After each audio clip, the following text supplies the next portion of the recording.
This morning, the Colorado Supreme Court issued their ruling against RMGO in our lawsuit against Governor Jared Polis in the state of Colorado concerning Colorado's standard capacity magazine ban. Now, in 2013, the Democrat-controlled Colorado legislature passed, and then Governor Hickenlooper signed a bill banning law-abiding Coloradans from purchasing or even possessing magazines that have the ability to hold more than 15 rounds of ammunition. Now, people who previously owned this type of magazine could retain them, but you cannot lawfully transfer them to a buyer, even to a family member. Now, though we didn't succeed in striking down the magazine ban, we did win on two very important points in this ruling.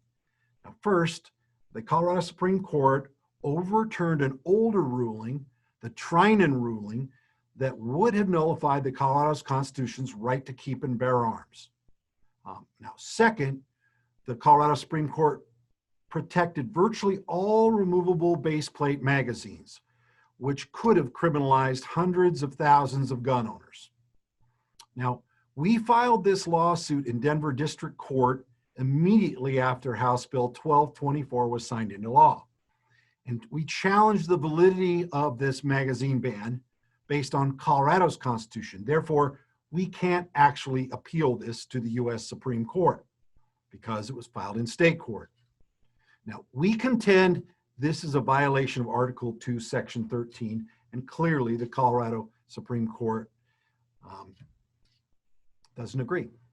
Now, we could not have been more thankful for the support of our members who funded this case. There was no manufacturers or big money donors. It was all small money donors that filed this case. So to all the conspiracy theorists who say the gun manufacturers did this, they didn't do squat. This was our members and activists. Our average donation to this entire fight was $36 per donation.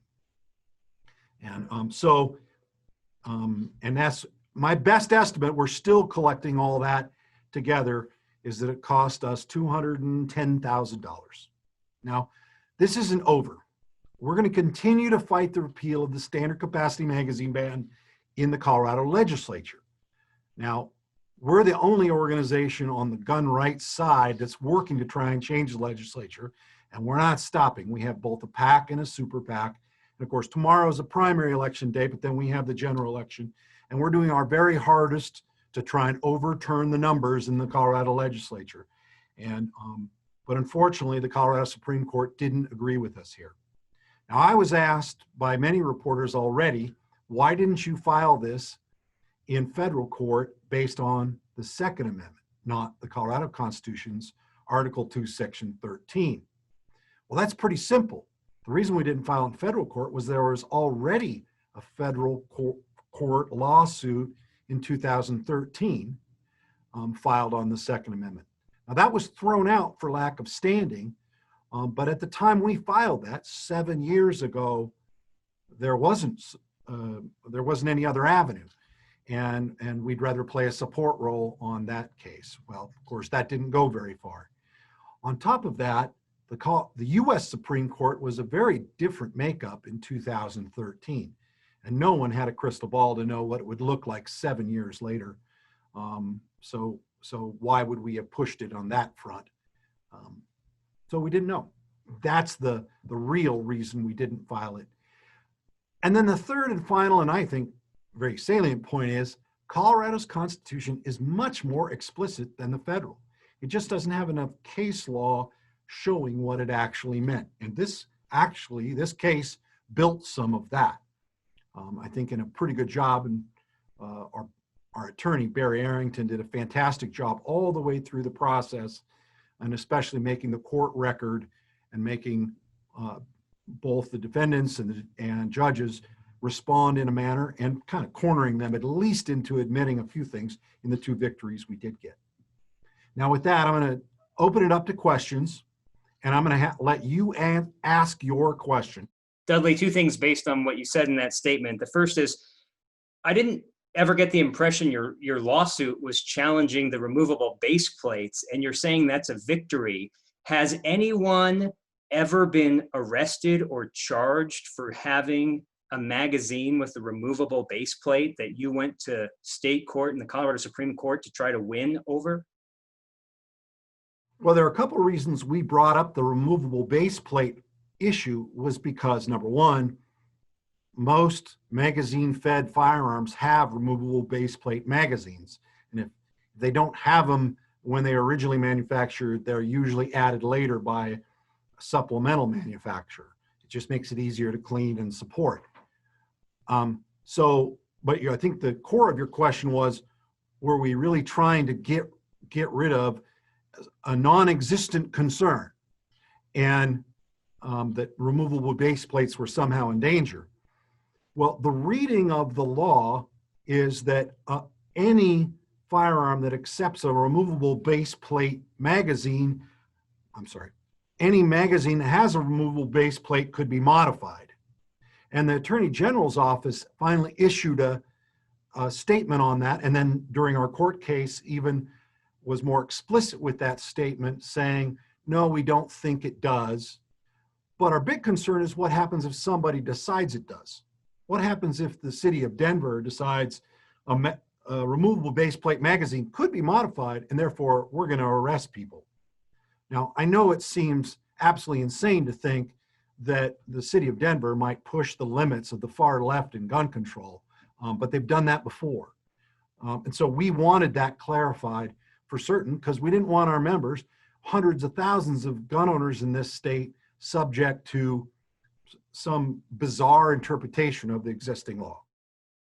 You also mentioned the donations you received, and in your statement, you talk about the support you received in the case. Help me understand the distinction between RMGO and you trying to win, which has not really happened in court, and making a lot of noise and raising money from Second Amendment supporters. Well, as an organization, we had the tough choice to make to say, should we fight this lawsuit in 2013, 7 years ago? And the answer was, we didn't think we had much of a choice. We were either going to support it on a federal case or on a state case. And since there was already a federal case being run, we figured we'd file a state case, see which one got the furthest. If their federal case had made it, we would have filed an amicus brief, done some support in favor of that. And if you may have seen, some of those people who were involved in that federal case joined in briefs in support of our case. And that certainly was helpful. Does that guarantee a victory? Nope. If the only fights we ever started were ones we were guaranteed a victory in, we would never start a fight. And sorry, that's not what our members want. You need follow up on that? I'll let others go first. Okay. Anybody else have a question? Yeah. Hi, Mr. Brown. This is Blair Miller from Denver 7. So are you ruling out entirely taking this back to any court, especially a federal court? And that's my first question. And second question is, how confident are you that legislature will be able to flip back in Republicans' favor in order to, accomplish some things that you would like to accomplish? I'm not an attorney.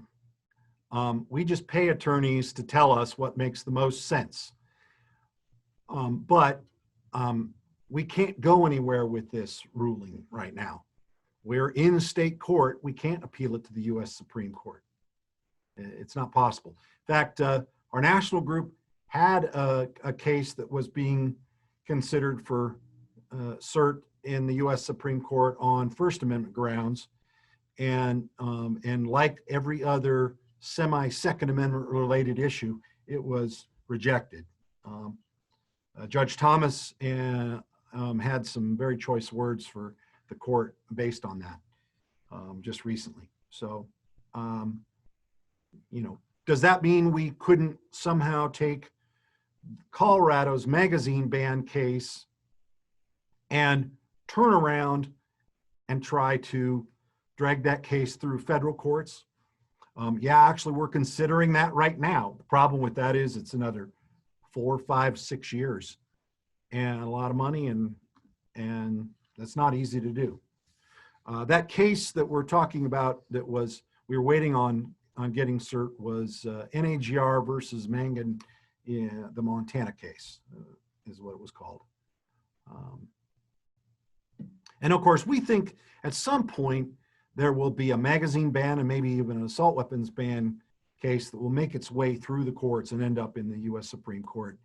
And we hope that we would get a good decision, although some people have said, not with Justice Roberts there, that their concern is he will be very bad on every issue, that he's the new Kennedy. I don't know if that's the case. Can we flip the legislature and turn it to a Republican state? Don't know. Our job is to try and do our best.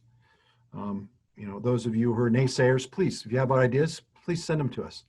But we're working very hard to try to do that. I will make the case, however, that many Colorado citizens right now are watching in horror as law enforcement all around the country is incapable of defending citizens from rioters and looters and people with ill intent. And in the case of, let's say, Seattle, you know, the only real force there in Chaz is the gun in your hand. And so to many people who always said, do you really need 30 rounds or 16 rounds to defend yourself? Yeah, a lot of people are rethinking that right now, that they need more than that many rounds to defend themselves. In fact, I'm betting a few of you reporters have thought about that too. I'm getting phone calls from people who you would never expect to buy a gun and had to peel the Bernie sticker off their car as they're worried about defending their family. So there's a good news bit. All right. Anybody else? Thank you. You bet. Nothing else? Okay. I'll do something real quick, Dudley. Yes. Again, like for the person, I know you've kind of answered it twice, but why not, if you would have challenged it against the state's constitution and the US Constitution, it would still have a chance right now to appeal. Like that, wouldn't it? Explain that, how that works, Marshall, and how do you challenge both? I mean, run both cases? I'm uneducated enough on how that works. I just know there's the distinction there.